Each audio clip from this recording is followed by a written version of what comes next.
Welcome to Slayerfest 98. This is Brett White, and sitting next to me in another universe is... That was so much power, and I can't follow it up. But this is Ashley K. Small.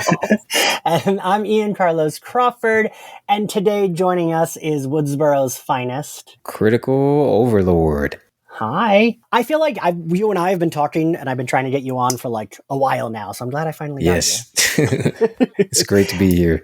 So we're here to talk Across the Spider-Verse. I just saw it last night, and I guess what at the top of the episode we'll talk your basic feelings about it. Ashley? So I don't know if I ever said this on here before, but Into the Spider-Verse is my favorite movie ever of all time. Are you kidding? That's why I was bothering you to come on. It's know how much you love this movie.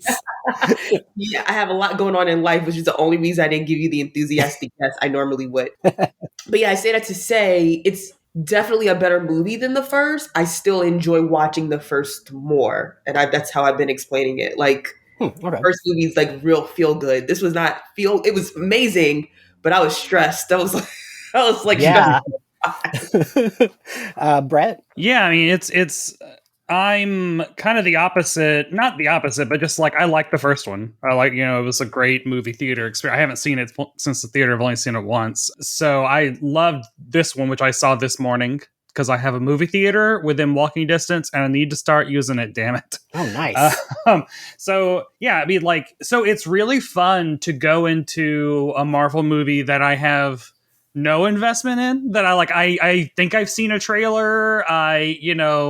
I like the characters. I'm ready to just have fun. Really, I don't know. It's a fun experience. And I thought it's just an amazing feat of creativity and very pure classic comic book storytelling actually translated to the big screen, better than any other. It has an advantage being animated because they can actually incorporate a lot of that, kineticism and aesthetics. And it makes for such a fun, super fun watch. So, loved. I will say the most stressed I was the entire movie was the last 5 minutes when I was very much having oh no, they're setting up entirely new action sequences and it feels like this movie's been going on a long time because I didn't know there's a third one coming. So I was just no, it takes years for them to make animation. I can't wait 3 years for a sequel. And then I got on Wikipedia and saw we're fine, March, we're good. I was a little worried about that. I was no, I don't want to have to wait 5 years for the next one. I was so glad that there is a date for the next one. Critical Overlord, what'd you think overall? Overall, I honestly have to say I thought it was phenomenal compared to the first movie. Although, yes, the first one is definitely more of a feel-good story. I liked the darker tone with some of the subject matter that was happening here for both Miles and Gwen as far as their development. I thought the way they were able to blend those arcs and let you know it wasn't only Miles' movie, but also Gwen's movie. They did that quite fine as far as balancing and giving both equal time to breathe. Obviously, the animation was leaps and bounds, I would say, better than the first one. What I didn't necessarily find to be to my liking was that there wasn't a standout song like Sunflower, but that's a minor thing. Everything else with the movie, top to bottom, is just absolutely epic. And I really like this one aspect they gave Miles for his development that I don't think any other Spider-Man has had to deal with. Which I thought was a nice touch. It was just a great movie from top to bottom. And I did love the cliffhanger, but I was also even I knew beyond is coming, but I was also kind of bothered because it was so good. I wanted more. Yeah, I think that's my only quote unquote problem is I actually just in general hate a cliffhanger. So I was just no, I want this to be finished. And how the first one kind of it showed us Spider-Man 2099 at the end as a vague, this is setting up for the next one. I don't mind that kind of be continued, but I didn't like that it didn't finish, but it was such a fucking enjoyable movie. And I do think that you're all right about very different tones, because the first one definitely made me tear up and cry a few times. And this one I was expecting that same oh God, what's going to be the emotional thing that upsets me? But this was just really fucking enjoyable. And I mean, I know I talk about Buffy and horror a lot on this podcast, but almost like the chase scenes were like pretty thrilling. I was like, this is like almost like horror level chase scenes where I'm like, fuck shit, I just want him to get away. And I was like, never been more mad at Oscar Isaacs and Issa Rae. But like, yeah, I thought the art was, it was wild how many different styles you saw when they're like running around the Spider-Verse headquarters. Yeah. And I guess my only, but this is me being an old lady, my like, I take a minute, and this happened with the first one too, to like adjust to how fast the animation is. Because like sometimes a found footage horror movie can make me motion sick because it like jumps around so much. So the first like 10 minutes, I was like, oh, right, this happened last time. But then I like fully got in and was fine. I loved everything about this. And I was even trying to find like a complete guide of all the Easter eggs. But I feel like this movie has so many that that would be such a long. That's got to be to like watch it frame by frame, especially when they go into the spider hive. What is that place called? It's not Yeah. Spider Hive. Spider Society? Wait, Yeah. no, that's what they're called, but I forgot what the place is called. They did give it a name, I think, right? Yeah. But Yeah. I was just like, oh man, all of these have got to be from something. And I don't know Spider-Man enough to know. I was gonna, so Ashley, I know you love Spider-Man. Were like, and I did recognize some of them, but like, were most of them from something or were some of them made up? What, the new ones? The new Spider-Man? Like all the different ones in that, yeah. Yeah, no, most of them were from the comics. They either have either they've shown up in the comics or they even have their own. Especially they just had shouldn't say just had. Well, I mean, first off, I say this saying, please don't run out and get any of the Spider-Man comics. They're not really that great right now, but they do have they do have one that looks into like that is specifically centered on the Spider-Verse and like a lot of the ones that you see here make appearances. I say that to say I don't want anyone preparing themselves like, oh, I'm going to get the comic book version of this. And it's like, no, that doesn't exist. You will not find anything that will excite you unless it was made in the 80s or beforehand. So, but no, most of them were people. I've either seen them from the comics, video games, or some, like I don't know if you guys were watching the animated cartoons growing up, but like you saw some of the animated cartoon versions of Spider-Man too. Yeah. I saw the spectacular one, but I didn't see the 90s one, which is my Spider-Man. I need to like keep an eye open. I actually was like keeping an eye out for the 90s because I saw the Spider-Man Unlimited Spider-Man, which I think was still in the same universe as the 90s cartoon. Yes. Like he travels. Yeah. I saw that one a bunch of times. But like the 90s Spider-Man looked so much like just like an animated Spider-Man that I was like, am I seeing him in the background or am I not? Yeah. But yeah, I'm waiting for some like people who don't like Marvel to be like, oh, it's distracting. There's too many. Cause like I was like that nerd that's like, wait, who do I recognize in these backgrounds? But like, I don't think it took away from it. Like you don't need to be looking for them. Right. I think my biggest Spider-Man, this is so stupid. My biggest like gasp was when we saw Julia Carpenter, Spider-Woman. Oh yeah. I was very excited about that. I guess because like I just wasn't expecting to see other Spider like women characters. Yeah. And when she like, I think it's like in the cafeteria and she stands up, I was like, holy shit.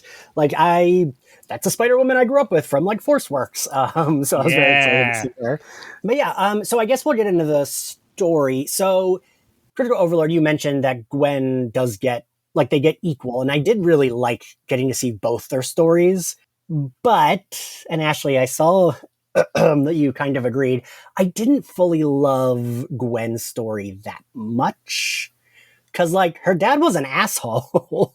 I didn't care. I don't know whether to say I didn't like it. I don't know if I feel comfortable saying that yet. I just truly didn't care for it, which is really different from the first movie where I was like, I mean, don't get me wrong, like Miles is my favorite Spider-Man. So like if I have to choose between the three of you, I will choose him first. But after the first movie, it was very much like I really love everyone who like even when it came down to Spider-Man Noir and Penny, I really was like just in love with everybody. And then here I really just was like, oh, she's helping the movie story forward. That's nice of her. Like I really did not, I did not care at all. Like I still felt very emotional ties to Peter B. Parker, even Miguel, to be honest with you, even though he was an asshole. But like, yeah, I did not care for her at all. I don't know. And like, I think maybe she, for me, needed maybe like more like I needed her friends, or like I liked when it started with the band. I was like, oh cool, these are gonna be her best friends, and then it's like they were barely her friends. I think maybe I needed like something with that because her dad was just too much of a dick. Like I was like, yes, leave. He's an asshole. Like he just tried to arrest you. Fuck him. And like when she was like, can you stop being a cop for a second? And like he couldn't. And it's like, meh. So I don't, but I still like her. And I did like her having to deal with like Miles's parents. I liked all that shit. But like she did kind of fuck it all up, right? Yeah, also, I don't know. It's also because it's like, you know, the whole I only connected with one person and he's not here. And it's like, you know him kind of for a day. Like, don't get me wrong, I get it. Like, you know, but also like, it's like, I don't know. I'm like, man, teenagers. Yeah, I'm just like, you're about to put the universe at risk for someone like, you know, I just, it would be one thing if it was like, at first I was pretty convinced, oh, they sent her there to like distract him so that they can take care of this thing.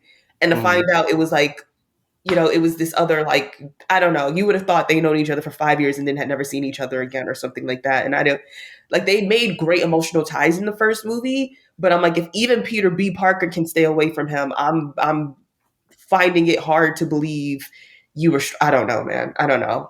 This is, I guess, where my indifference towards her in this movie is coming from. And I understand it might be a bit of an outlier because other people seem to have been able to, but yeah, I say this as someone with a Spider-Gwen poster in my room and stuff like that. So I was really disappointed with it.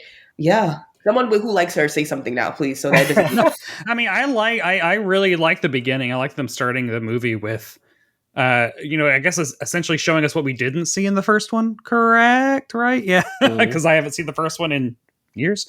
So I thought that was really cool. And I also really liked how they restarted the movie essentially with, you know, the producers and stuff for Miles's part, as if they're like, you know, here's starting the movie again. I thought that was cool. Yeah, I mean, I really liked all of her interactions with Miles. I mean, I guess like if you meet someone for a day and you really hit it off, and then you have like a year of being alone, I feel like you just probably in your mind just keep inflating that one day, which is kind of what we see when her and Miles reunite, where she like, you know, picks up the notebook and is like, oh, you really miss me, because he's been drawing her every day. And in my head, I was watching that thinking like, they're like, why isn't he saying literally anything? And I was like, oh yeah, it's because like you can fall in love with like the idea of a person, especially if you knew them for such a short time and then you're away from them for a year. So like Miles has developed probably this entire relationship with Gwen in his head with a person he doesn't really know. And now here she is. And what is he going to say to her? Tongue tied, you know, like, yeah. So I mean, I guess there's probably definitely some cool shit to do with her in the third one, because essentially she was the an inadvertent villain in this movie in a way. Like from Miles's point of view, she betrayed him. So, you know, we're going to have to see, you know, a nice like hero's arc for her and even Peter and hopefully Jessica Drew as well, because I love Jessica Drew so fucking much. And I thought Issa Rae was such a perfect voice casting, and I was like, no, I don't want to be mad at her, and I didn't want to be mad at Oscar Isaacs either, because like I love their character designs, like they are cool. Spider-Man 2099, like, and of course now I'm gonna be a bad Puerto Rican. I don't remember if he's in the comics, like in my brain he's Puerto Rican, but I was also like 12, so he might have just been like Hispanic. But like I really like, that's like a Spider-Man that I very much liked as a kid, even though I didn't love the 2099 universe, but I like loved him. So I was like super excited for him and Jessica Drew. But I mean, we got to have someone that's like an antagonist, but not a full villain, right? Like, I also just like, side note, that they made him look basically just like Oscar Isaacs, even though that is not anywhere near. I was thinking that the whole time.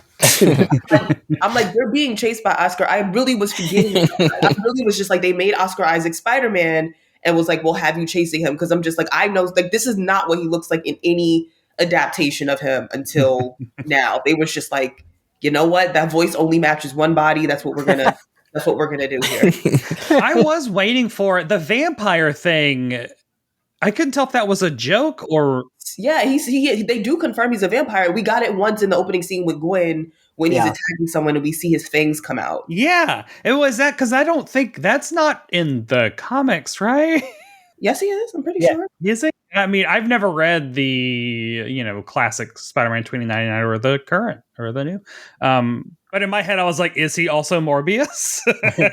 Wait, bring Morbius in here. I feel like his comic, right, Ashley, isn't it like some kind of mix with like, it's a little bit of Morbius, but like it's like a spider, something with like whatever serum he got. It's like, he's not a vampire in like the traditional sense, but he does have fangs. Yeah. Yeah. He has fangs and like claws. He has vampire stuff. So like in my head, I'm gonna just call him a vampire. But like he's not like the traditional I need blood to survive vampire. I know that people who listen to this watch Buffy, so I don't want anybody getting to coming after me like I got my lore confused. Yeah, I think it's like he has like vampire features and something with his DNA, but I don't fully remember. So he's like Connor. Yes. Oh yeah. What were you gonna say? Critical Overlord. I feel like I interrupted you earlier. What were you gonna say about Gwen? Oh yeah, I was just gonna say that with Gwen, one thing I was thinking while I was watching that movie was her arc was a little emotional. It was very compelling. It was still compelling by the end of it all, but then we got to Miles's half and the big bombshell that we learned about him and the lore with Spider-Man. It's like, oh wow, he probably wouldn't have had to deal with this right now if you wouldn't have done what you did, which is interact with him. But I mean, he needed to know at some point, but I thought they kind of stepped on that for me because I was completely just like, okay, I need to get fully behind Miles now. Yeah. And like I said, I didn't want to be mad at everyone else, but I was fucking pissed at all these other characters. I'm like, oh, you're just telling him like, yeah, your dad's gonna die. Like, deal with it. Don't do anything. Like, but also, I mean, again, to reference Buffy again, but it reminded me a little bit of like Buffy and Dawn, where it's like when Giles is like, we have to let her die. Like, if she doesn't, and she's like, we are not having this conversation, and he like yells at her because it's like the world will end if this, like, we don't let that happen, and she's refusing. But like, you understand that because that's her sister, and here it's his father. So like, it really was like, Gwen, if you just hadn't talked to him, if you just waited, this would have been fine. Yeah. And I don't know, it's like weird that like they thought that he would be like, oh, okay, I understand. Like, great, you're right, I'll sit here and wait and do nothing. I mean, like, not only is he like not a family member, but he's a fucking teenager. Like, what? Why did they think he would listen? But yeah, no, I liked that. I also forget the like Gwen Stacy lore sometimes, so I forgot that like that Captain Stacy dying is like a thing. Like I know she dies, but then I forget that like he also dies. I mean, her death ended up overshadowing his, so really a glory hog attention. I also think that Gwen's storyline is not wrapped, but like her emotional thing is like her and her dad have that moment at the end of it where he's like quits being a cop. Good decision, which also means he's not a captain anymore, which means that like he's not going to die, right? Because like it is weird that it's that hyper specific. It's like all of you need either an uncle, a police captain, or both to die. I thought that was a great touch, honestly, because they had this what is it they do with Scream? Meta. It was meta in a way, kind of labeling all of these things that happen with these Spider-Men and giving it a title. I was like, yeah, that's pretty cool. They're called canon events, I think. Yes.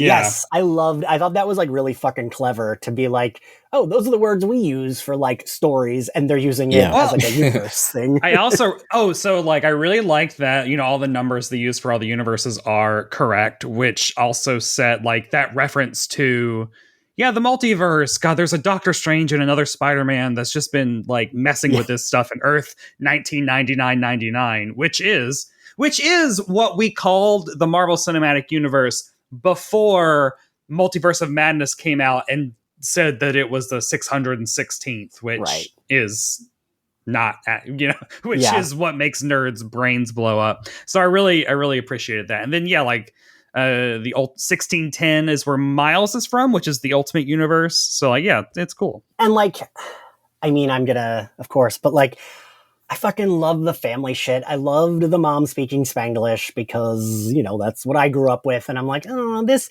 is a like very overbearing Puerto Rican mom. And like when I forget what he says, I forget what moment he says this in, but it made me laugh. And he was like, no, I don't think he's Puerto Rican. They're more Colombian, because that's like... He said Dominican. Dominican, right. It's like, that is some accurate bullshit. Like I remember at a family party once, they were like mad that the DJ wasn't playing like any music that they liked with the older relatives. And they told him to put on some Puerto Rican music. He put on something and they were like, that is Dominican music. And they were all fucking pissed. So like, I don't know. I love that little like bit of like, yes, this is something that they would say. So I what did we think of Spider-Man 2099, Miguel? What did we think of him? Because I did like that he was kind of the villain, but not, right? Like, he's not like doing something. He's doing something that's good for the universe. He's doing something It is your classic, I'm doing this for the better good, but not in the Thanos sense where it's like, no, you asshole, you're doing genocide. It's like he's making I think it's really great that it basically intertwines with the lore that anyone who is a Spider-Man, even if you're you're just a Spider-Man fan who's seen the movies every time they come out, that there's a particular formula. Okay. Uncle Ben dies. The captain at some point is going to die. If he's dating Gwen Stacy, don't get attached.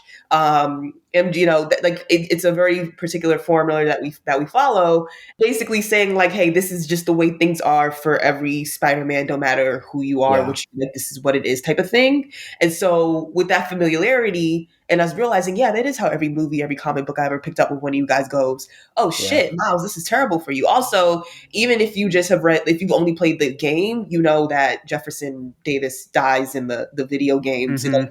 Even if you are just someone who only plays the video game at this point, you're familiar enough with this to know like, shit, that is really how this goes.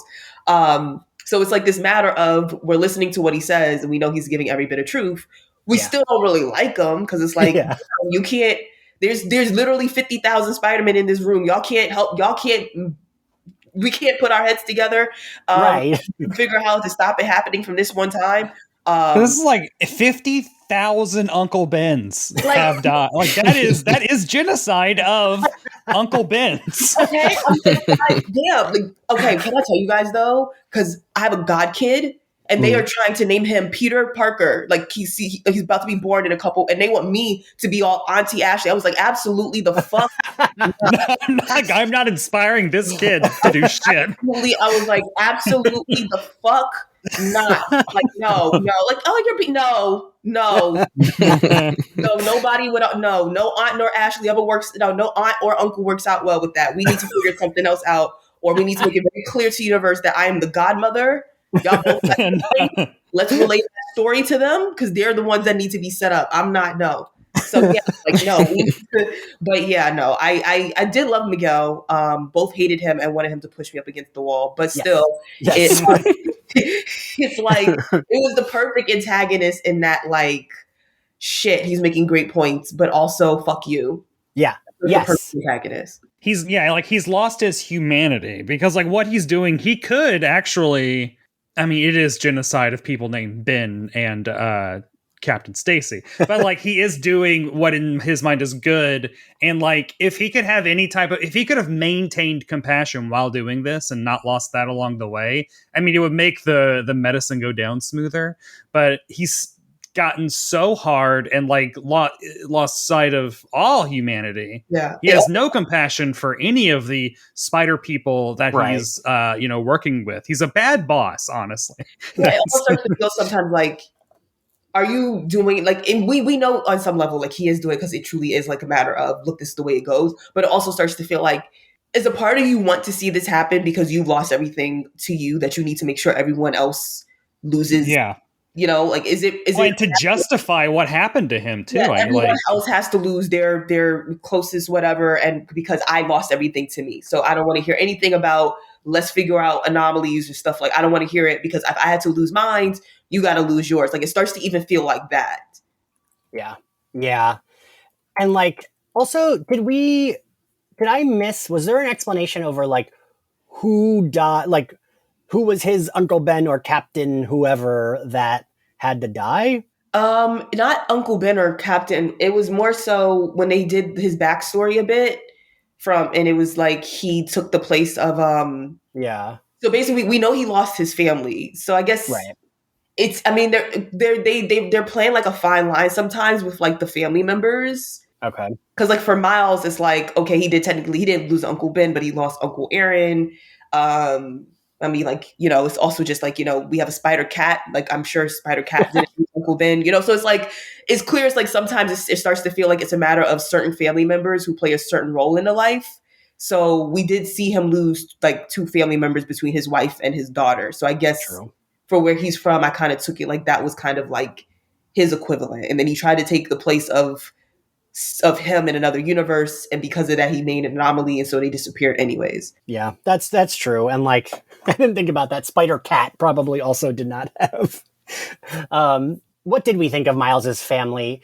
And the like, I saw someone tweet this, and like I get it, but that it was it felt like a coming out story, but there was no like queer people in it. But like, I don't know, I feel like that's how superhero stories are, right? Like, I mean, it's going to be hard to not have coming out as a superhero map on to like. There's almost no. I can't think of a way to do that and it not feel like that. So right. Yeah. Well, I did notice at the very beginning in Gwen's room, she has protect trans kids sign over her door, which made me start crying in the theater just thinking of kids and teens going to see this movie, and it is literal. That is literal crumbs. Like, it is such a small thing, yeah.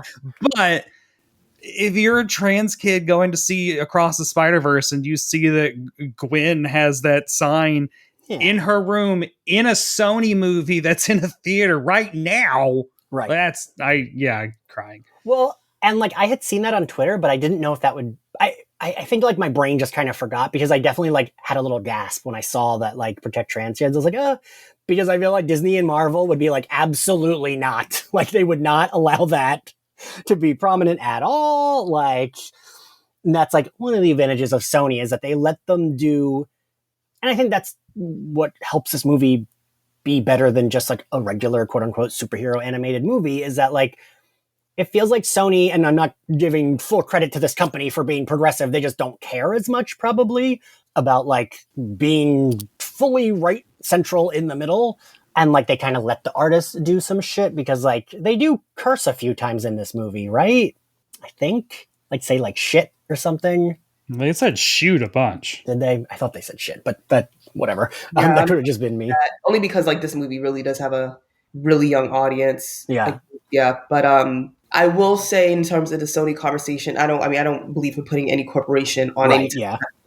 But I do hope like y'all need to hold on to Spider-Man until your last dying breath, because at least because I'm like, I mean, yeah, it's crumbs, but compared to some other companies, Disney, it's might as well be an entire meal. Like, it's which is again so sad, unless you obviously indicates how low the bar is. But it's also just like they're clearly willing to do a lot more than right. And so I need y'all to not. I mean that, but also like they're just making better movies with Spider-Man in it, and so I therefore don't really have faith in the MCU. I'm gonna be really, I don't have that faith in MCU to do the same with it. So I'd rather they just keep it. Yeah. And the family, so I did really like I did like the coming out to the family, but I kept being like, is he gonna say gay to his mom? Like, when they were talking, and I just kept being like, just tell your mother, like, yes, she will probably be a lot about it, but like, I don't know. I felt like whatever they were assuming probably was worse, right? Like, I don't know.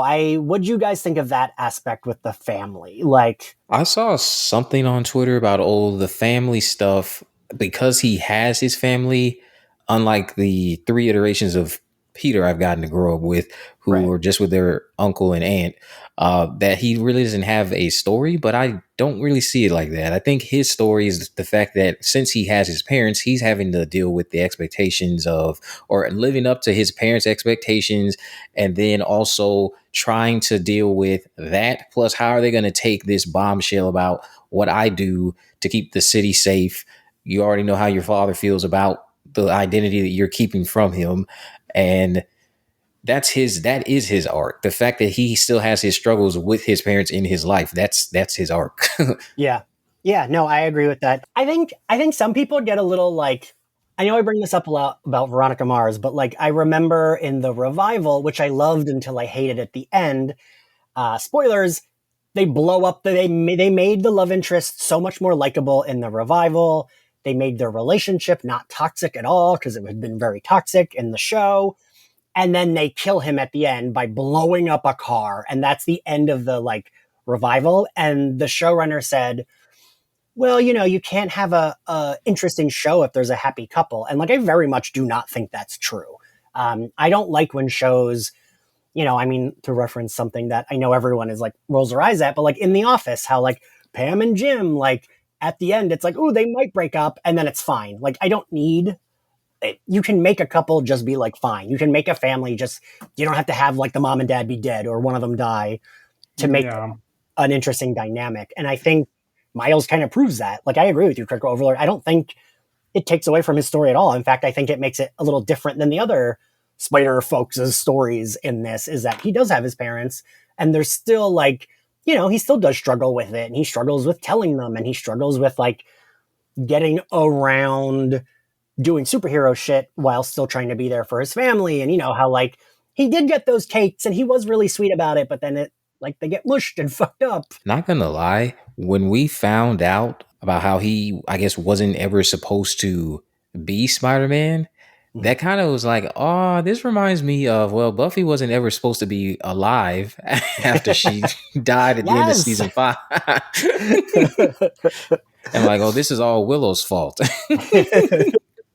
So poor Ashley has never watched Buffy, but she's had to hear us talk about it like every fucking Marvel episode. I feel like you're learning by osmosis just from being on all these Marvel episodes. That's how I've learned everything. That's how all I know is that she was Daphne and Scooby-Doo. That's all I had for you. That's fine. That's like, it's like Daphne and Buffy, I feel like are her two things that people love her for. But yeah, no, I mean, not to reference Buffy again, but like Buffy is interesting because she is a Slayer with all these friends and like her chosen family. And like, I like having an ensemble. And it's just a different story. Like, you know, give us a superhero that has a big family and a big community, like just because it's a different story. Yeah. We've seen the dead parents or the dead partner or like we've seen that so many times. And I also think that is why I think that it is a harder story to tell the story of like the couple that doesn't break up, because you have to keep that interesting. And I think that like breaking them up is just like the easiest way to make it air quote interesting. And like killing the aunt or the uncle or whatever is the easiest way to like make it dramatic and emotional. But having to find something else is hard. And I think that like they do such a really good job in these movies. Because I love this family. I love all their dynamics, and it always feels, it feels very high stakes, and no one is dead. And so like, Uncle Aaron is dead, right? Yeah, but, yeah. I don't know. It's really good. Yeah, it's really good. And okay, so let's talk about Jessica Drew and Peter B. Parker. There was a moment when I was like, maybe they shouldn't be fighting with the baby and her pregnant, like doing all these kickflips and stuff. But I did really like both of them. I like the one time I really felt I loved when she first came on screen with the motorcycle, because again, like that run, the Javier Rodriguez and Dennis Hopeless Spider-Woman run, where she is pregnant and is wearing that costume and out fighting bad guys while pregnant, it's one of my favorite runs. And I've loved Jessica Drew for so long, and this is her debut in anything since her like cartoon in 1979, I think. Like, oh shit, really? we've not gotten Jessica Drew in the MCU probably because of like Sony weird red tape. And Right. having her energy in this movie before she became like a kind of de facto unintended villain, I was just like, oh, I want this. Like, her friendship with Carol Danvers is like one of the best things about the entire Marvel Comics universe. And it made me just like, oh, Lashana Lynch should have been fucking Jessica Drew. Like that. Ooh, yeah. And because like the relationship that they have in Captain Marvel is the relationship that Jess and Carol have in the comics. And so it was just like a reminder of like what we have not yet had in the MCU. And I'm like, damn it, please bring her.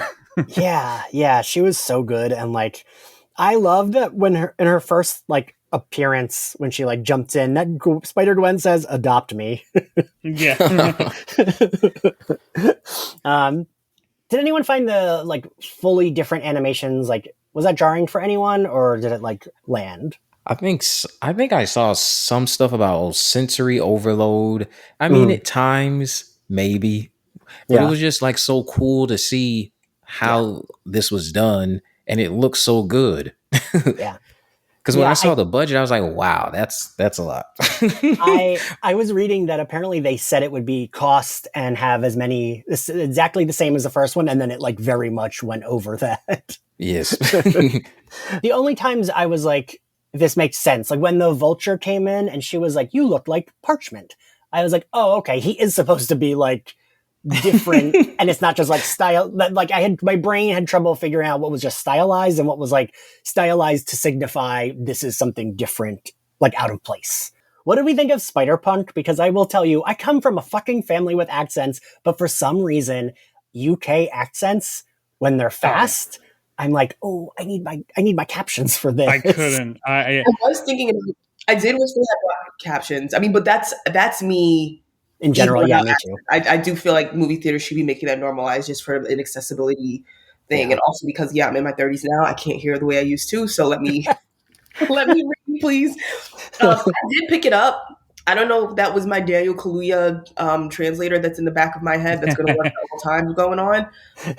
But I was also thinking like, good on Daniel Kaluuya because he always has to hide his accent. So I was like, they let you go in there and talk the way you normally talk. I know you was ecstatic as hell. Well, I really liked so this is for Drag Race fans will get this, but like Drag Race UK season 4, Black Peppa I was like, oh, looks and talks and act like just like Black Peppa. So the entire time I was just imagining this drag queen as Spider-Punk. So that was fun. But I also kind of thought me not understanding half of what Spider-Punk is saying is itself very punk. So I was kind of like, I mean, I guess like that's fine. It doesn't change their impact at all. Oh yeah, no, because it's still very fuck you. Yeah. I thought he was like so fucking cool, and like I was like, oh god, if this were like, I mean, I still do as an animated character, but if this were a real person, I would for sure have a crush on them. I still have a crush on the animated character, but you know, more so in real life. Side note. Yes. People are going to get mad at me for pointing this out, but all, except for Jessica Drew, all the black spider people were looking out for Miles because he was the first one that was like, put your hand like this. And then when they tried to trap him, was the one making the sign to break the thing down. And then, oh my goodness, my good sister, who was played by Amanda Steinberg. Oh yeah, like Bite? Isn't it Bite? Spider-Bite. Yeah. Was the one who decided to let him go through when Miguel was trying to. I'm just saying. I just want to point that out. Happy Juneteenth. All the black ones were looking out for him. Jessica Drew. I don't know what's going on with you, but I mean, she's second in command since she's gotten too high up the power chain. Yeah. Your voice actor said, "I'm rooting for everybody black. Let's get it together." I was really happy when Spider-Bite helped him because I was like, no, just help him. Like I thought, like, because like Peter B. Parker and Gwen like wanted to, but were very like, we're just gonna stand here and watch. And I was like, fucking help him. And I was really glad. It's very we're allies until we're actually on the subway and something's going down, and we're still just gonna sit here. I mean, maybe that's why I didn't care for her as much because it's like for a good, she really wasn't technically. I don't want to say she was a villain, But for most of the movie, she technically wasn't on the hero side. So it's like, Right. maybe that's also why it's like, I guess maybe it kind of felt in conflict with me rooting for Miles, because you really aren't, if anything, you've made this situation for him that much worse. I guess maybe, yeah, I feel maybe that's why. I'm sorry, I'm still trying to answer that question for myself. Continue. No, I mean, I get that. And like, I appreciated that at least Jessica Drew did seem to like feel like at the end when she was watching what was happening, I was like, oh, she's not like going in to stop anything. So maybe now she's like, all right, now we're cool. I do feel bad. I'm going to help. But like, we didn't, because it was be continued. So yeah, so like at the end of the movie, we have all of the spider allies that Gwen has rallied together are all going to Earth 42 to save Miles, right? And so like the Earth where Miles' dad is, where soon to be Captain Morales is, has no one there except for Jessica Drew, and also I guess Miguel is there too. Yeah. So I mean that could be her, moment of truth in the next movie of like her saving Miles's dad because she knows it's the right thing to do, and also he's just a nice guy. Yeah. And the thing I did like is also like these characters, like Miles, it was like, oh, you weren't supposed to be bitten, but no one else, you didn't have to be Peter Parker. I don't know if that, do you know what I mean? Like, it's like, I liked that, like, they were all like versions of Spider-Man, but like all didn't have to be Peter Parker. And like, even though Miles was like, they said like his spider was from a different universe, he wasn't supposed to get bitten. We did see that other people are allowed to be Spider-Man. I don't know. I felt like that anomaly was with a hard ER. I don't know. I don't like the way he was doing that.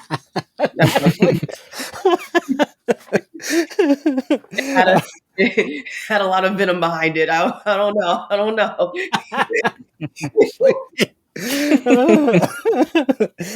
But like, I like that it was like we are allowed to have all these different spider people, and they're not all the same. Like Spider-Bite had like these cool like different holograms, and she was projecting from her universe, right? Wasn't that the thing? Yeah. Yeah, and I did really like that. And I did like seeing who had, I mean, you are right, Ashley. I would say see who had compassion and wanted to help. And I liked that Spider-Punk because he says I quit when he leaves, doesn't he? Yeah, and I fucking love that. And he leaves a thing so Gwen can help him. But Peter B. Parker, I was a little like, man, you keep saying you're his mentor and you're not really doing anything except for putting a baby in danger. But like, sure, it's cute.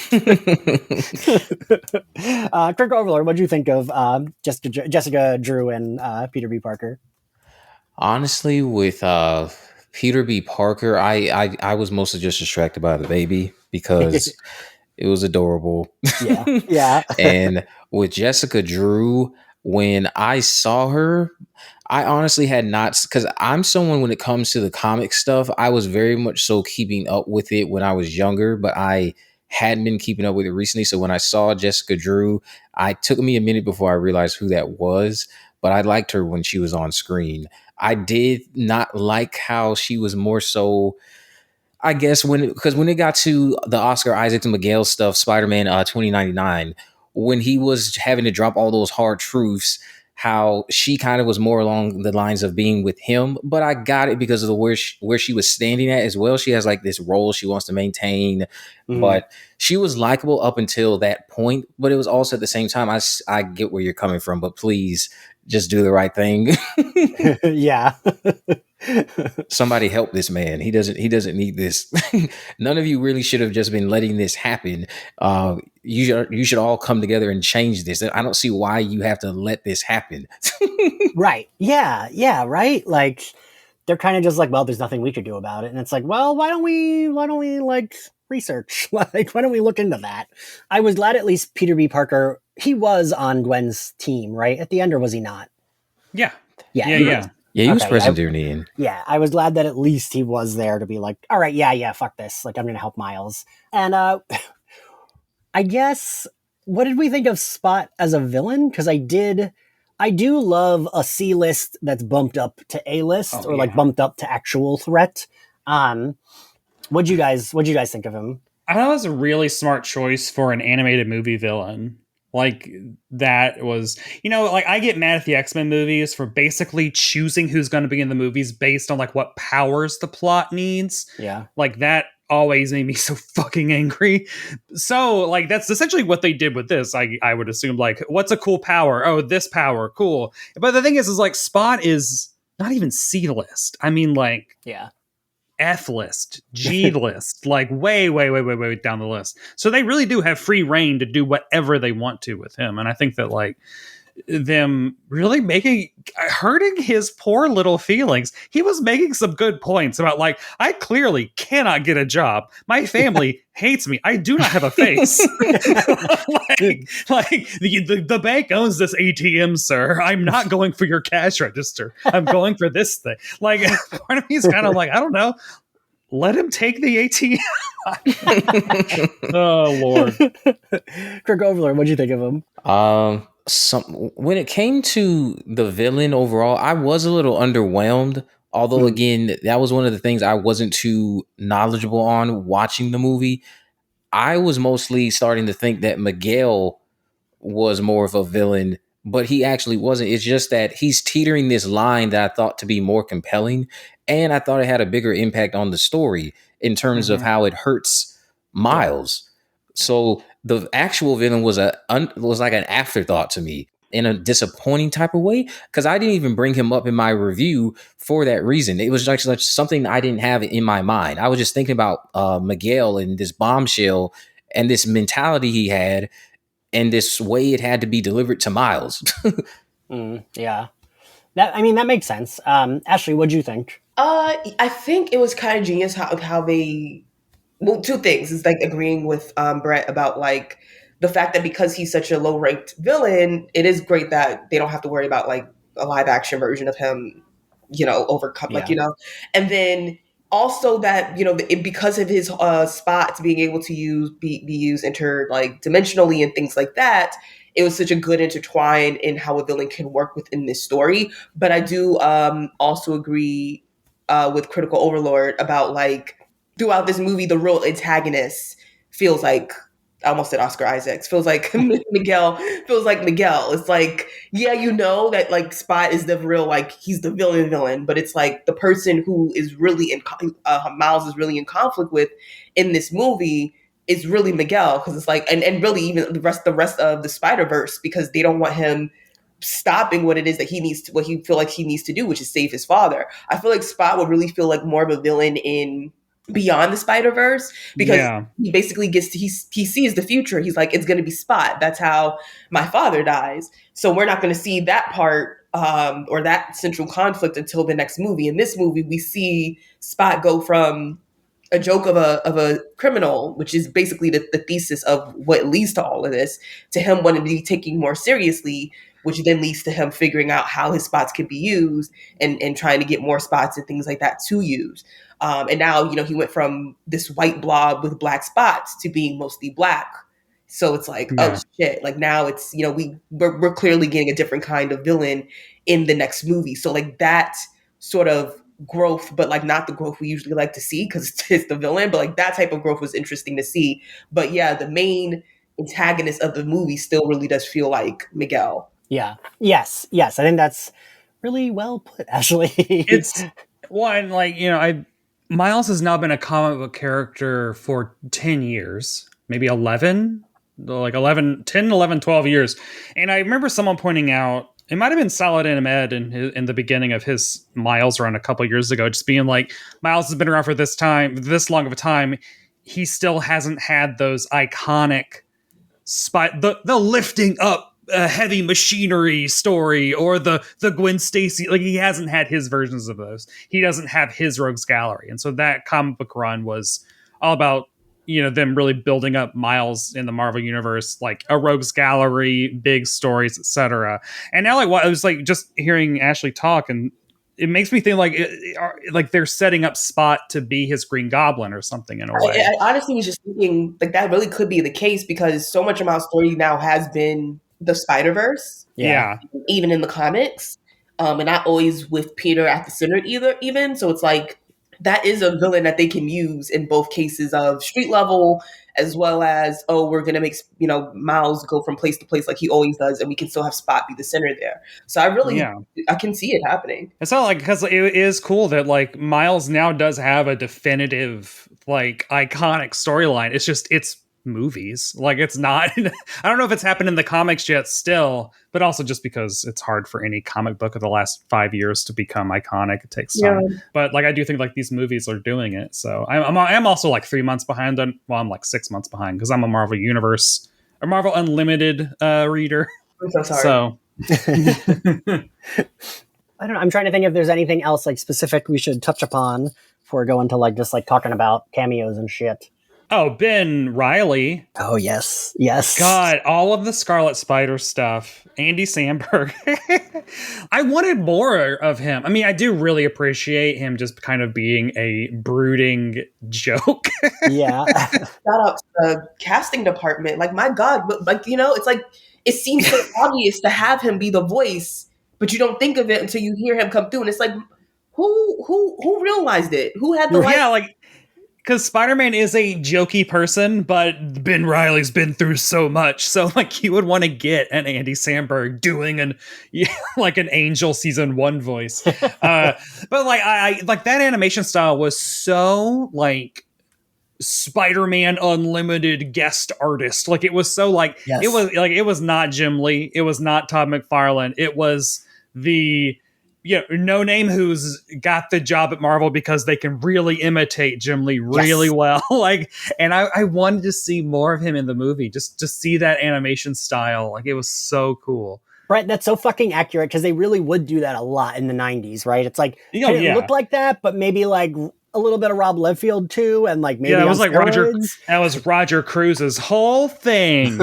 He just looked like a Joe Madureira clone. He got better. I did really like him, and I liked him as like a joke, and I was kind of glad. A thing I liked is like when Miguel is like, "All right, come on, Ben and Jessica," and I was like, "Oh, cool, we're getting to see."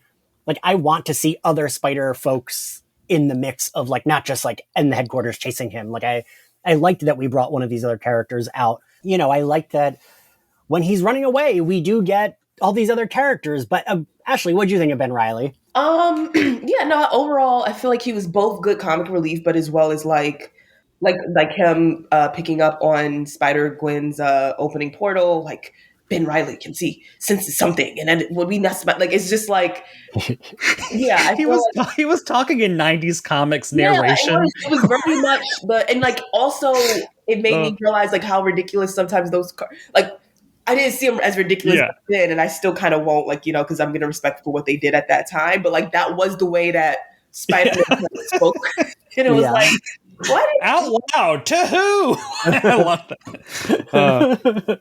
But no, they just did a really good job with with who they picked as a voice. I shouldn't be too hung up on the voice actors, but between Daniel Kaluuya for Spider-Punk and then this, I'm just like, I think in my head, I think I could do that job well because of how many actors I'm always like spewing off at any given moment. But it wouldn't dawn on me until I'm in the theater. And that's very fair. I was looking at the IMDb, and there's like Joan Cusack was someone. I was like, I don't even know who she would have voiced. I love that the counselor, when she came on screen, I was like, oh, that looks so much like Debbie Downer, Rachel Dratch, and then started talking, and it was Rachel Dratch. I did also love that counselor.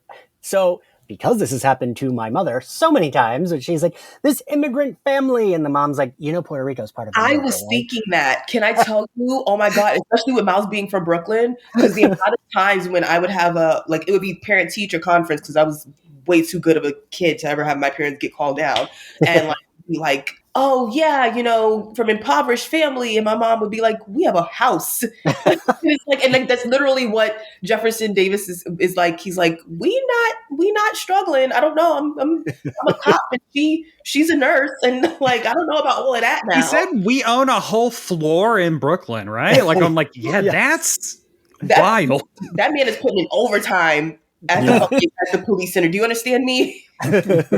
The whole floor in a Brooklyn brownstone, bitch.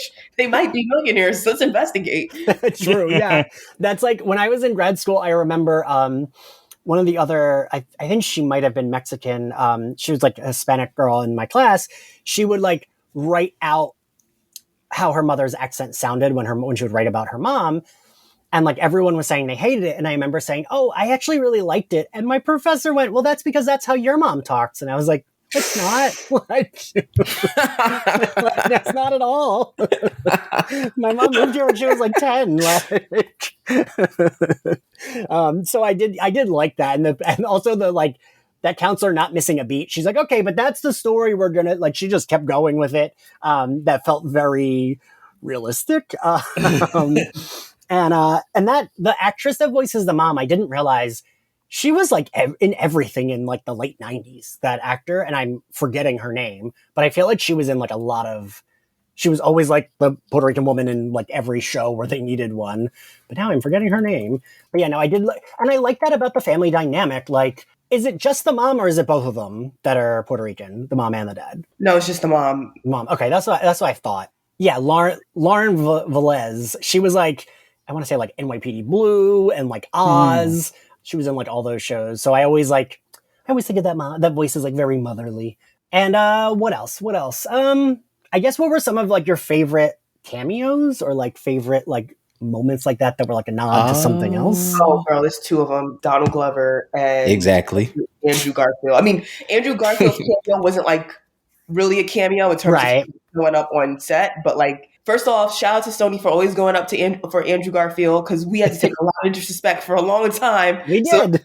So, it feels good to be here now, where a theater of people are cheering for him. It's like, wow, we made it. But yeah, no, but still, and also especially with the whole conversation around the captain, like, I know it's happened before, but that was like the one time I feel like it really got like, but one, following that Gwen Stacy storyline, I just swore up and down they weren't gonna do it like the comics, and sure enough, we heard that bitch's back crack. But anyways, yeah, like that was like that first time with the whole captain thing and stuff like that. So it was like definitely having that was like a really cool moment. But alternatively, the Donald Glover was definitely like the one time in my theater where I was like, yeah. Like, we waited so long, and he actually had a live action Prowler suit, and it this I had my mind racing. I was like, would he be from Tom Holland's universe? Because that's what I'm assuming. Yeah, that's what I'm assuming, because we saw him in Spider-Man: Homecoming. We know he said he has a nephew who lives in the city, and his name is Aaron Davis. So he was that universe's Aaron Davis. So it's like, also on top of that, it's like, does this mean that Tom Holland's universe has a Prowler? Doesn't Tom Holland's Spider-Man, I don't think it was stated, but at the end of No Way Home, it sounds like he possibly lives next door to Miles, but I might be confused. That would be a great plot twist. I don't remember seeing or hearing it, but if that's the case, I'm here for it. I haven't revisited that one just because it made me cry so much. I was like, I don't need to revisit this. I literally just watched when Toby and Andrew come out, and then I turn off. I literally in my room like, yeah, all right, we don't need to see what happens next. Wait, Ashley, I love that you do that, because that's me with the new Scream. Since it's been on streaming, I just watched Gale Weathers' chase scene. Like, I have it memorized. And like, then I'm like, I'm good. I don't need to watch the rest of it. What happened? Yeah, I already know. Everyone lives happily ever after. Also, what did everyone think about the live action mixing with the animation? Because I think it worked really well. Normally, I'm not a huge fan of it, but I thought it worked really well for this. I think it really broadened the horizons of the Spider-Verse, right? Like, it was like, let's bring in everything. I mean, they even had, the Spider-Man 67, like they had that one on there, and he did, there's not enough, he couldn't move. I love that really, detail. Yeah, like, so I mean, I think like the live action stuff was just like, let's get some, the Spider-Men from old vinyl, record stories, or like stories like let's start bringing in all the multimedia. I also liked, it kind of shows. Well, for one, also another thing is that they showed us Venom's universe with Spot. We got to see the convenience store that that Venom and Right. Oh my God, the man, he's really attractive, but in Venom, he looks like he hasn't showered. Oh my God, what is his name? Tom Hardy? Here we go. But yeah, so like, but knowing now that is, well, for when we get confirmation that this is a possibility, because when I first heard Beyond the Spider-Verse, I swore up and down, I was like, oh God, watch that movie end with a live action Miles Morales hopping out of someplace. So it's like, one, we do see that that's a possibility if they did want to blend this with Tom Holland or some other form of live action. But yeah, no, also, but it does get me excited for this idea of maybe some of the more familiar Spider-Man that we know possibly being brought in or some intertwining between the two. I'm on the fence because I don't really want a live action Miles Morales. I kind of want them to make 5 more animated movies first.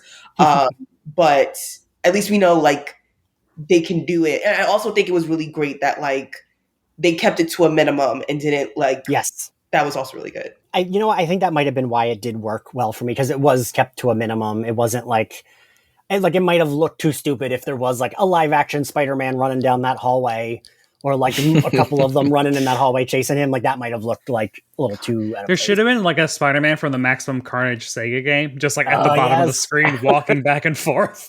That's what I guess. But they did all the Spider-Man pointing at other Spider-Man jokes. Yes, which I love. That one was like. That was so funny because of how much grander it was. Yeah. It was just layers of like huge cavern of thousands of Spider-Men all pointing at each other.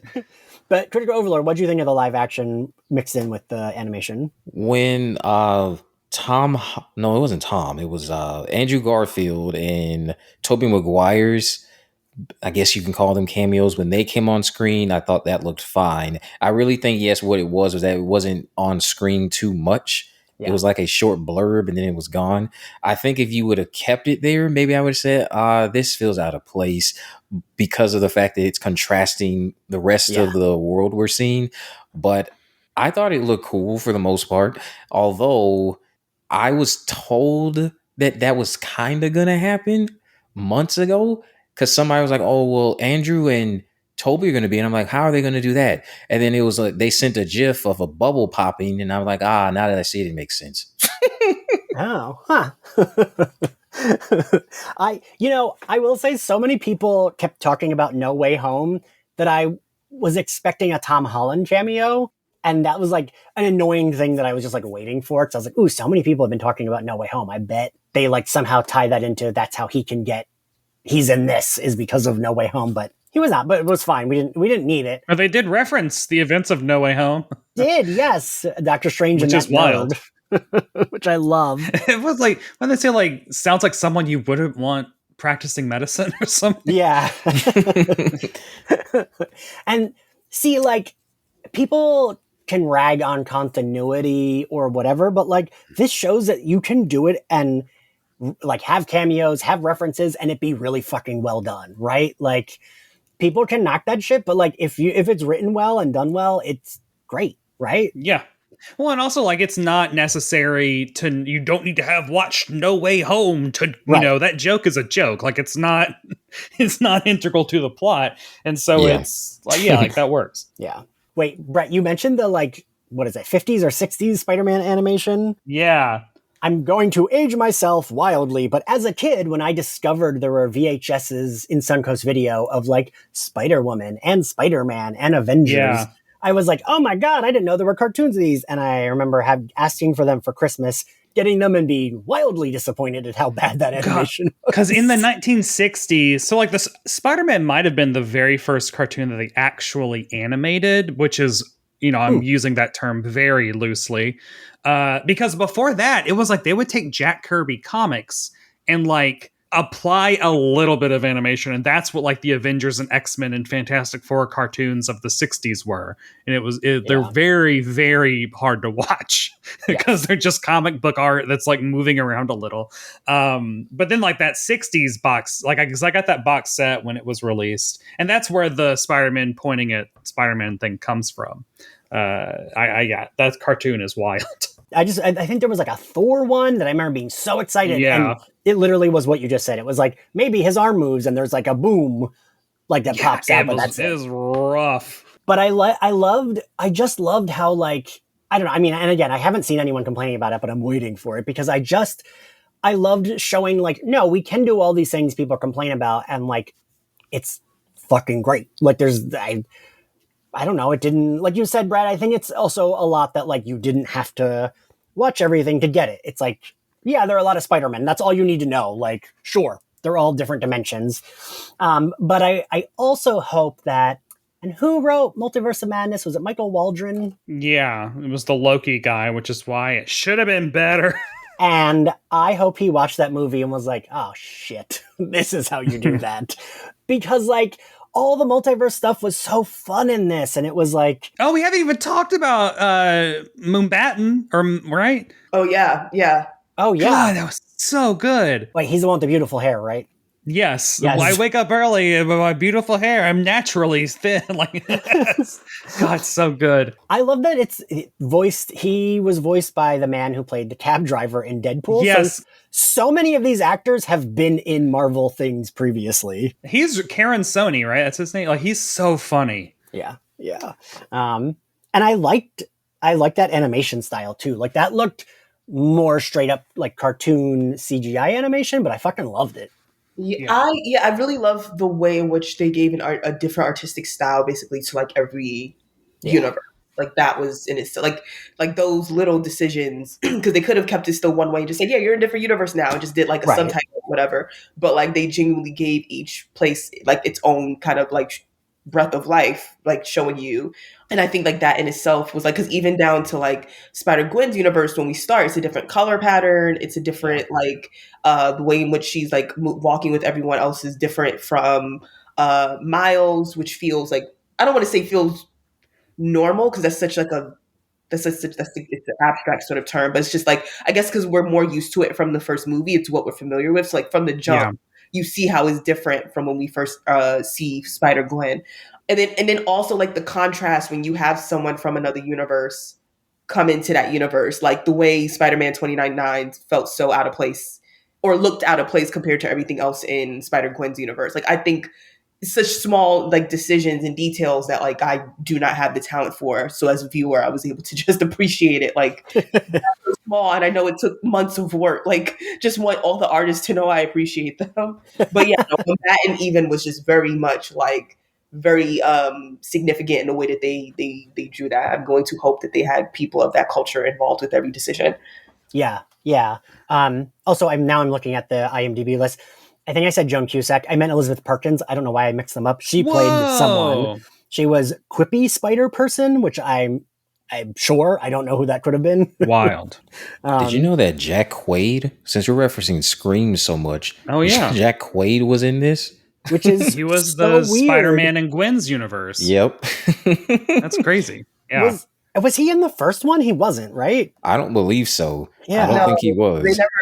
We saw Peter from Gwen's universe die when she talked about her backstory for like those 20 seconds, but we never heard a voice from him. So this time there was a voice. That's what it was, yeah. Yeah, there's just so many. Another thing I gotta point out, I love that J.K. Simmons is now J. Jonah Jameson in like every universe. I love that. He should be. When I heard that voice, I was just like, yeah, let's keep this up. Right. And what's crazy is it just like when I heard it and like I didn't want to assume quite yet, but as soon as his name came up in the credits, I was like, all right, we know who he voiced. I just love that no matter what happens, everyone is very much involved. Like, all right, this character does not get played by anyone else. It's just so wild. I mean, like when when Stan Lee and Steve Ditko create a character in the 60s, and then, at some point in that, like there was like, what, a 10-year-old running around America had no idea that Stan Lee had seen into his future and known you will one day be this man. And forever. You will play and it's just like so. It's Patrick Stewart and Professor X, although they did recast. But it's just like this, is just absolutely perfect. So good. Because also I want the Lego universe was so fucking cute. Oh yeah.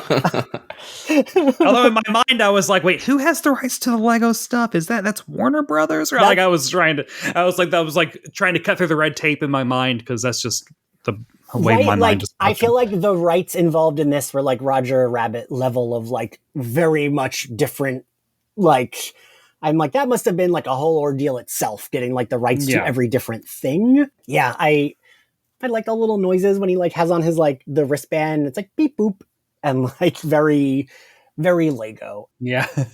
All right. Well, I guess before we close out, anything else anyone wants to like touch upon? Did anyone else think it was too long? I'm gonna be honest with you, no. I mean, it is the longest animated movie to ever be released in America. I saw. Okay. Really? Yeah, it is the longest, like theatrically released, made America movie, because it's like 2 hours and 16 minutes. Yeah. So like I will say I did not feel it until the very end when I didn't know there was a third one, and I was like, oh my God, they are setting up a whole other act. I was like, are we really going to resolve all this? So that's when I started knowing, like, this has been going on a while. We can't introduce a new villain right now. Yes. Yeah, I think that was the only moment. I did know there was another one coming, but I kind of thought this one, and this is like why I don't love a part 1, part 2. Like, I feel like you can have a complete story that still is a part 1.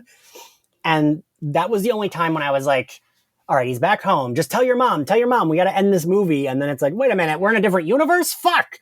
Oh, that was so hard. About the end real quick in terms of like not the new. Also, okay, so the only thing I wanted to just really add there is just, it seems with the whole anomaly, you weren't like, I did appreciate it. At least what I took away from it is that it's not that Miles is not supposed to be Spider-Man. And I think that's very important because I've been fighting for my life for like 10 years against racists. Like, he's not Spider-Man. And it's supposed to be the Miles who we see as Prowler. Mm-hmm. And at least that's what I took away from it, unless anybody has something to say that proves me wrong. It was supposed to be the Miles in the universe that... The spider was supposed to bite someone in that universe, and the spider ended up not biting. Yeah. Yeah. I took it to mean it was supposed to probably mean that Miles. Yeah.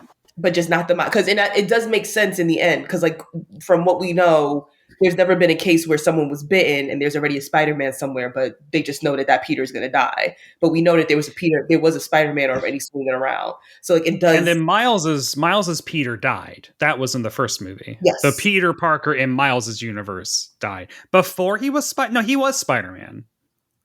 I don't remember the first movie at all. Yeah, he was. What's wrong with me? So Miles's universe, the ultimate Miles that we have been seeing, already had a Spider-Man. Peter Parker. Yeah. Spider-Man. He was played by Chris Pine, and he died because Miles ended up being there, and he was saving Miles. The Miles in this alternate universe has never had a Spider-Man. That's why when he came out to his mom saying, "I'm Spider-Man," his mother had never even heard that term before.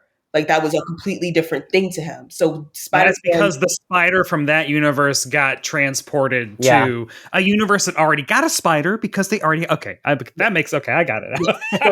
I took that to mean, though, because Miles ended up becoming Prowler, that Miles was supposed to end up becoming Spider-Man there, but never did.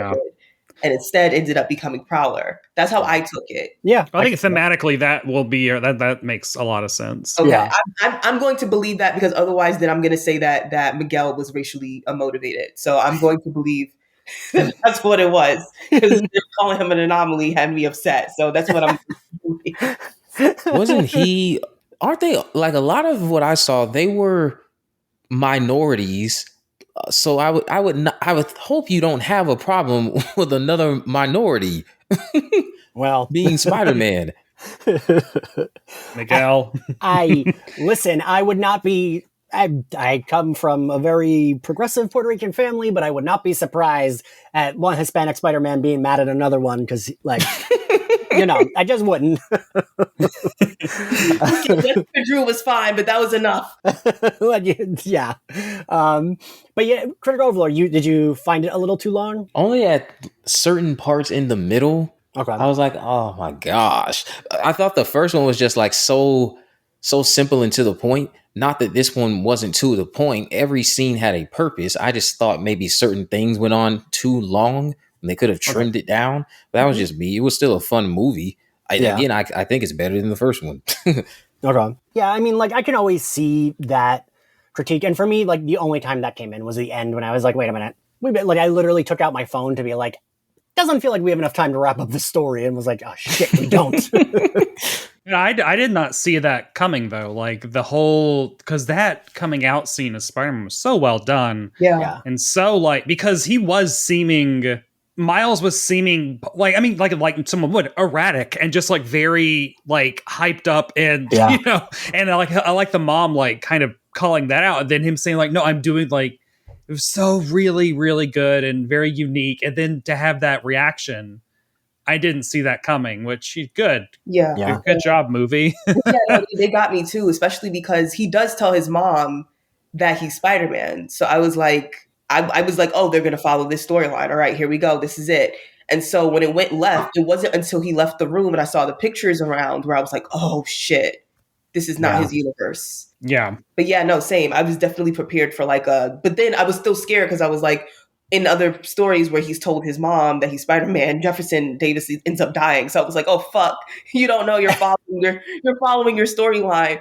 But yeah, that was definitely, they threw me for a curveball. I did pick up on it. And I did read that the mom at the end, someone was like, oh, I picked up on it because the mom had different color eyes in the like wrong universe, which I did not pick up on. Interesting. Someone at my screening, they actually, before I get to that, I thought the music at the end definitely was just heightening everything. Yes. And it made the to be continued that much more infuriating for me, but at the same time also exciting. But once that came up on the screen, because it was a promo screening that I got to see this early at, somebody belted out, "What the fuck?" I'm pretty sure in my theater I heard like groans. People were like, what? Like, it is weird because like we don't, for as interconnected as the MCU is, that's really only happened at Infinity War. Yeah. Like, stories do continue, but they have, they'll resolve 80% of it. Yeah. Or something. Like this was a good old fashioned Empire Strikes Back style cliffhanger. Yeah. Like, but wait, all four. Critical Overlord. What was the other thing you were gonna mention? Oh no, that was it. I was working my way up to mentioning that somebody had belted out "What the fuck" at the screen. They're just mad, I guess, and we all laughed. Well, and so like I'm also, I guess, would like to talk just like really quickly about the other Miles. Like I think that's, we've seen so many different versions of Peter and stuff. Like because I was like looking around in the Spider Society hive place to see like, are there other Mileses here? Are there other, and well, of course there wasn't. We learned, I guess, kind of why, although I feel like in an infinite galaxies, there should be whatever. So it was cool to see a different Miles, and like that's going to be really, I don't know, interesting to see them interact and like see what. And that Miles was voiced by someone different, right? Oh, I don't know. It wasn't, because if you look up in the credits, Miles G. Morales is voiced by someone else. Oh. But I don't know if that has to be him, right? There wasn't any other.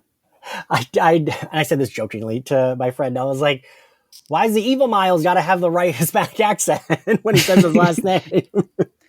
But I did like that. And I liked I was almost hoping his uncle would be like, I don't know. I wanted his uncle to be like, oh, I'm glad you're here. But like, I want you to tell me where the hell you came from because I want to figure this shit out, instead of like straight up being like, I don't really care about you because you're not my nephew, and that Miles being like, that's not my dad, it's your dad. I wanted them to like be able to help him, even though I know that's unrealistic. Ashley, do you have any thoughts on the alternate universe Miles? I mean, shout out to him for having braids.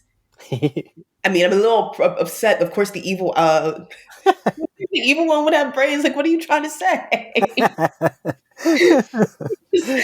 Sony doesn't want me anywhere near their building. They're never inviting me over. But I mean, still, but yeah, no. And I'm gonna take it because we got Mahershala Ali back. So yeah, whatever it takes, whatever it means. If we got to be in another universe for that, then so be it. But we got Mahershala Ali back as Aaron Davis. But I mean, it was an awesome. When I think about it now, to Critical Overlord's point, I do think maybe the beginning was a bit long, and because I'm like, I think I got so like by mid movie, I got so captivated that I was all in, and I no longer was paying attention to time. But yeah, maybe it's like at that point though, we probably were about an hour in. But Yeah, I guess it was. I really didn't see it coming. Like once we were in a new universe, of course, I was thinking, "Oh my God, is another?" I thought the other Miles was going to walk in when Aaron Davis was walking in, and then it ended up being, something else. I'm ready for how this is all gonna go. I really don't like, as someone who's like read the comics. I'm a bigger Miles fan than a Peter Parker fan, so I know probably a bit more of his lore at this point. I really don't know. That's exciting, but also terrifying for me personally because I usually this is new territory for me. But I was trying to sneak and see if I could figure out if he had another voice actor, but I didn't see anything. But he did sound different from Shamik Moore, so. I guess I'll continue to snoop around and see if I can find it out. But I'm excited to see what happens. I mean, I don't know how, but I'm rooting for them both. I don't know how this is gonna work for me. I need them both to be protected. All right, so now that we're at the end here, favorite. All right, I'm gonna add in a question that we don't normally ask. Favorite cameo, since there are so many. Brett, what was your favorite cameo? Yeah, I'll say, Ben Reilly. Just that. Give me that sleeveless hoodie. Give me more than the big floppy, Jonathan Brandis hair. Ashley? Definitely Donald Glover. If for those of you who do not know, Donald Glover actually inspired the mere idea of Miles Morales. He's part of like the whole inspiration behind him from his time in Community. For those who don't know, in the first movie, they actually have a scene on when it's either Miles or Genki is watching TV, and it's actually the scene from Community where Donald Glover is in his Spider-Man pajamas, his Spider-Man PJs. Yeah. And so they've been giving him his respect throughout these movies because of that for a long time. So between the Spider-Verse movies and then the role he played in the first in Homecoming and all of that, it's like to finally, at the very least, if we don't really get him playing the role, to finally see him in the Prowler like costume and stuff like that, it's like we made it. Even though he annoys me sometimes, but I have to give him respect to nerd culture and what he's done here. So it was really great to see him here. And like that brief moment where Miles is kind of staring at him, like he's staring at the first side of him and stuff like that too, was really cool. Yeah. I once visited the set of Community because a friend was like a featured extra and he was allowed to bring me on set. And Donald Glover is very hot in person, but I did not get to talk to him because he was mixing music on his laptop with his headphones on. Critical Overlord, what was your favorite cameo? Honestly, I'm gonna have to say the brief glimpse at Tobey Maguire, even though it was just literally the scene from the original 2002 Sam Raimi movie. Just a lot of trauma that I still have from the cancellation of Spider-Man 4. So anytime I get to see Tobey back in a Spider-Man movie, I just always love it. Fair. I think I have a tie, and it's a very weird tie, between Donald Glover's Prowler and Julia Carpenter's Spider-Woman. Because I loved her so much as a kid, and she was like the Spider-Woman I knew. You know who I kept looking for that I did not see, but I would not be surprised if I just missed her, was Aranya. Because I really like her, and I like there's a Avengers Unlimited.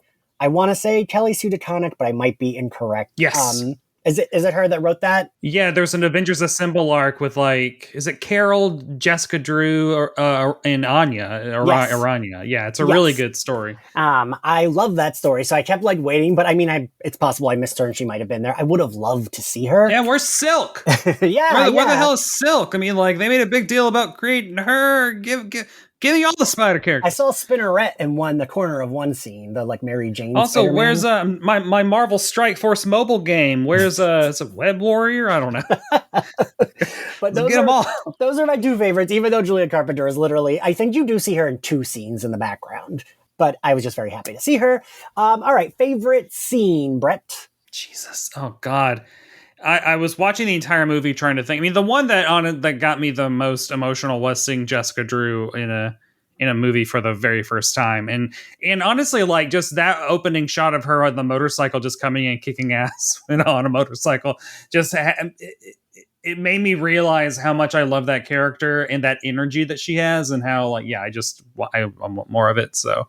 Yes, please, MCU, please, Beyond the Spider-Verse. That was perfect Jessica Drew energy. Yeah. Ashley, what was your favorite scene? Oh gosh. Oh my gosh, I really don't know. Um, just for the sake of just showing, I wouldn't say that. Fuck. I'm not saying this is my favorite scene. Really, I'm just gonna go with the scene that I think just shows really how great Miles is and how he's not a character to be underestimated. Is the chase scene in the end when he gets up to the top of the thing, and Miguel's like, there's like no place for you to escape, you can't go anywhere, Oh, whatever, and Miles is like, well, I did just get every Spider-Man like in one place, whatever type Yeah. of yeah, away from your base. exactly. Yes. Yeah, exactly. So good. And like he ties them up or whatever, and he tricked every version of him, which there really is not a version of Spider-Man that isn't at the very least, smart, if not a certifiable genius. Yeah. So, and then, he goes, Pete, yeah, and even Peter says like, oh shit, I guess he did have a plan. And so it's like, I just say that because it was just this moment of when you need to know what the difference between, or I should say difference, but what is it about Miles that makes him so special and sticks out and stuff like that. And it's, he truly is his own person. I think that was a really good scene with all of them to show Yeah. that. Yeah. Critical Overlord? I guess I'm in agreement also with Ashley because I thought that chase scene after the secret that Miguel had shared with him and talking about the canon events and all the emotion behind it, I thought that was just the best scene for me, my favorite one. And the way, of course, it bridged into the cliffhanger, which, while infuriating, was also equally thrilling. That was my favorite scene, no doubt, when he was finding out all of this stuff, and because it's kind of challenging his identity now, and I want to see him overcome this and be content with who he is and where he stands as a Spider-Man. Yeah. Yeah, I agree with that. That chase scene really, like that whole long chase scene, I don't know that it could work in many movies, but it fucking really worked here. And it was like a thrilling chase scene. I want to pick something else, but I think that is my favorite, was that like long chase scene, because I just liked seeing like all the different Spider-Man, all the different, like, I don't know, I just like seeing all the different shit and like being able to like pick out everything. A close second might be Miles getting like the tour of the place, because I did like seeing that too, when it's like, these are all the different villains, and like, I like when they're like, and that's a boring rhino, and it's just a fucking rhino. It's just a fucking rhino. That's great. What grade do we give this movie, Ashley? I will never in history ever give anything with Miles Morales in it anything less than an A+. Very fair. Brett? I mean, I would probably A+. I can't, because I cannot think of anything that was wrong. Yeah. Critical Overlord? Same A+. I've already gotten somebody who said, "Oh, how can you say this is better than Scream 6? Aren't you a horror fan?" I mean, yes, but this movie was written better than Scream 6. Yeah. It was, like, and I say that too as a huge Scream fan, like it just fucking was. Also, different genres. Yeah. Go for different things and elicit different responses. Like, what are you doing? Oh, why are you saying that peanut butter and jelly ain't as good as the Beatles?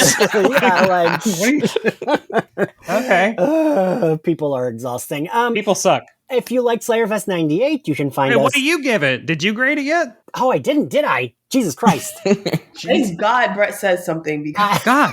I also give it an A+. I do think I like the first one better, but only because I'm a sucker for emotional beats over anything else. And the first one made me cry. But I fucking love this, and it's still an A+. Thank you all for joining me. Thank you all for listening. If you like Slayerfest 98, you can find us on Apple Podcasts, Spotify, YouTube, and anywhere else you get your podcasts. If you want to follow us on social media, we are at SlayerFestX98 on all social media platforms. You can support us on Patreon, where we have a ton of bonus episodes, Patreon Zooms, watch-alongs, and a bunch of other bonus content. And if you want to follow me, I am at Ian X Carlos. Ashley, where can everyone find you? Ashley K Smalls, Twitter and TikTok mostly. I'm also on Instagram. Yeah, I'll try to get other stuff going on, but for right now, you can follow me there. And Brett, where can everyone find you? You can find me on Twitter and Instagram at Brett White. You can read the words that I write at Decider. I also have a sitcom podcast, Must Have Seen TV, and you can follow my drag persona career, I don't know, at Barb Hardly on Instagram. Brett, you keep upping your looks, and I am so fucking impressed. You haven't even been doing it for a year yet. Oh, no, yeah. I mean, I discovered the Macy's Last Call rack yesterday, and so I got a gorgeous gown for $60 $50. Head to toe sequence. It's wild. Nice. And Critical Overlord, where can everyone find you and your channel? Twitter, Instagram, and of course YouTube, Critical Overlord. Of course, you can also message me on Facebook if you would like to, but I'm mostly active on Twitter. I think everyone, including you, would agree that I'm mostly active on Twitter if I'm not uploading a video. All right, everyone. Well, thanks for listening, and we will see you next time. Bye.